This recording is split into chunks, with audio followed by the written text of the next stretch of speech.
രാഷ്ട്രീയ ഭാരതം ഉറ്റുനോക്കുന്നത് മഹാരാഷ്ട്ര ജാർഖണ്ഡ് നിയമസഭാ തെരഞ്ഞെടുപ്പ് ഫലം തന്നെയാണ്. ദേശീയ രാഷ്ട്രീയത്തിൽ വലിയ ചലനങ്ങളായിരിക്കും ഈ ഫലം സൃഷ്ടിക്കുക എന്നത് വ്യക്തം.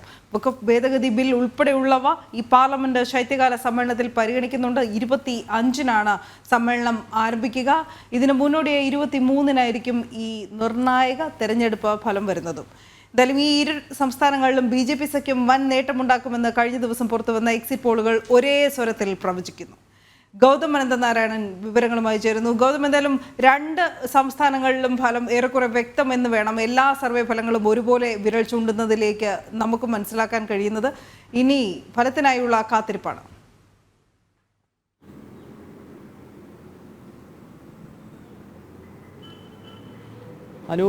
നാളെ ഒരു ദിവസമാണ് ഈ ഫലത്തിന് വേണ്ടി കാത്തിരിക്കേണ്ടത്. 23-ാം തീയതി രാവിലെ 8 മണിക്ക് മഹാരാഷ്ട്രയിലും ജാർഖണ്ഡിലും അതോടൊപ്പം തന്നെ ഇതിനൊപ്പം ഉപതെരഞ്ഞെടുപ്പ് നടക്കുന്ന മറ്റ് സംസ്ഥാനങ്ങളിലും പാലക്കാടും ചേലക്കരയിലും വയനാടും ഉൾപ്പെടെ വോട്ടെണ്ണൽ ആരംഭിക്കും.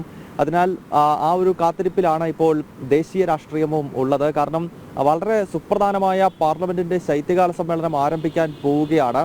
ഏതാണ്ട് ഒരു മാസത്തിനടുത്ത് നീണ്ടു നിൽക്കുന്ന ഈ സമ്മേളനം കേന്ദ്ര സർക്കാരിനും അതോടൊപ്പം തന്നെ പ്രതിപക്ഷ പാർട്ടികൾക്കുമൊക്കെ ഏറെ നിർണായകമാണ്. കാരണം ഒരു ഇടവേളയ്ക്ക് ശേഷമാണ്, ഏതാണ്ട് ഒരു 4 മാസത്തെ ഇടവേളയ്ക്ക് ശേഷമാണ് പാർലമെന്റ് വീണ്ടും ചേരാൻ പോകുന്നത്. അതിനാൽ വിവിധ വിഷയങ്ങൾ ഈ ഒരു സഭ ചേരുന്ന കാലയളവിൽ ഈ ശൈത്യകാല സമ്മേളനത്തിൽ ഉയർന്നു വരും. അതിന് മുന്നോടിയായി എക്സിറ്റ് പോളുകൾ പ്രവചിക്കുന്നത് പോലെ രണ്ട് സംസ്ഥാനങ്ങളുടെയും ഭരണം പിടിച്ചെടുക്കാൻ സാധിച്ചാൽ അത് സ്വാഭാവികമായും കേന്ദ്ര സർക്കാരിനും BJPക്കും വലിയ ആത്മവിശ്വാസം നൽകുന്ന ഘടകമാകും എന്നാണ് പൊതുവെ നമ്മൾ വിലയിരുത്തേണ്ടത്. എന്തായാലും മഹാരാഷ്ട്രയിലേക്ക് എത്തുമ്പോൾ എക്സിറ്റ് പോളുകളെല്ലാം അവിടെ ഭരണ തുടർച്ച തന്നെയാണ് പ്രവചിക്കുന്നത്. വലിയൊരു ഭരണവിരുദ്ധ വികാരം മഹാരാഷ്ട്രയിൽ നിലനിൽക്കുന്നില്ല. ഇപ്പോൾ അധികാരത്തിലിരിക്കുന്ന ഏക്നാഥ് ഷിൻഡെ നേതൃത്വം നൽകുന്ന NDAയുടെ സർക്കാരും അതോടൊപ്പം തന്നെ കേന്ദ്രത്തിലുള്ള നരേന്ദ്രമോദി സർക്കാർ, ഈ രണ്ട് ഫാക്ടറുകൾ BJPക്കും ശിവസേനയ്ക്കും ഗുണം ചെയ്തു എന്ന് തന്നെയാണ് എക്സിറ്റ് പോളുകൾ പ്രവചിക്കുന്നത്. അതിനാൽ വലിയ മാറ്റങ്ങളില്ലാതെ ഒരു 150-ന് മുകളിൽ സീറ്റുകൾ നേടിക്കൊണ്ട് മഹായുതി സർക്കാരിന്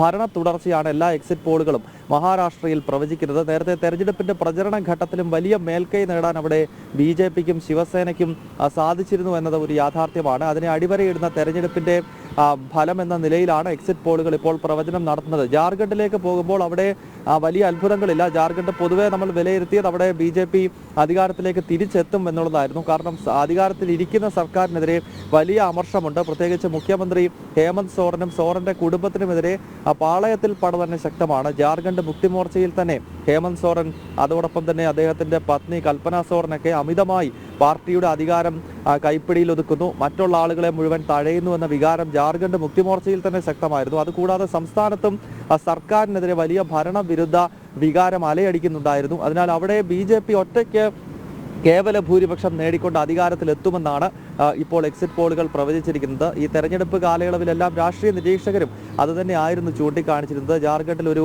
വലിയ തിരിച്ചുവരവ് BJP നടത്തും എന്നത് സംബന്ധിച്ചുള്ള വിലയിരുത്തലുകൾ ഉണ്ടായി. 47-ന് മുകളിൽ സീറ്റുകൾ നേടിക്കൊണ്ട് BJPയുടെ അപ്രമാദിത്യം ഈ തെരഞ്ഞെടുപ്പിൽ ഉണ്ടാകുമെന്ന് പ്രവചിക്കുന്ന എക്സിറ്റ് പോളുകളും പുറത്തു വന്നിരുന്നു. എന്തായാലും ഈ രണ്ട് എക്സിറ്റ് പോളുകളും നിലവിൽ BJPക്കും അല്ലെങ്കിൽ BJP നേതൃത്വം നൽകുന്ന NDA മുന്നണിക്കും അനുകൂലമാണ്. ഇന്ത്യ മുന്നണിക്കൊരു പ്രതീക്ഷ നൽകുന്നതല്ല എക്സിറ്റ് പോളുകൾ. അതോടൊപ്പം എടുത്തു പറയേണ്ടത് എക്സിറ്റ് പോളുകളിൽ വലിയ തോതിലുള്ള വിശ്വാസ്യത ഇപ്പോൾ രാഷ്ട്രീയ പാർട്ടികൾ കൽപ്പിക്കുന്നുമില്ല. കാരണം ഹരിയാന ഉൾപ്പെടെ എക്സിറ്റ് പോളുകൾ മുഴുവൻ തെറ്റായി പ്രവചിക്കുന്ന ഒരു പശ്ചാത്തലം ഉണ്ടായിരുന്നു. പക്ഷേ BJP ക്യാമ്പ് എക്സിറ്റ് പോളിന്റെ അടിസ്ഥാനത്തിലല്ല ആത്മവിശ്വാസം പ്രകടിപ്പിക്കുന്നത്. അവർ സ്വയം നടത്തിയ സർവേകളും അതോടൊപ്പം തന്നെ തെരഞ്ഞെടുപ്പിന്റെ പ്രചരണ ഘട്ടത്തിൽ പാർട്ടിക്ക് ലഭിച്ചിട്ടുള്ള മേധാവിത്വവും ഒക്കെ വെച്ചുകൊണ്ടാണ് ഈ BJP ക്യാമ്പ് വലിയ ആത്മവിശ്വാസം പ്രകടിപ്പിക്കുന്നത്.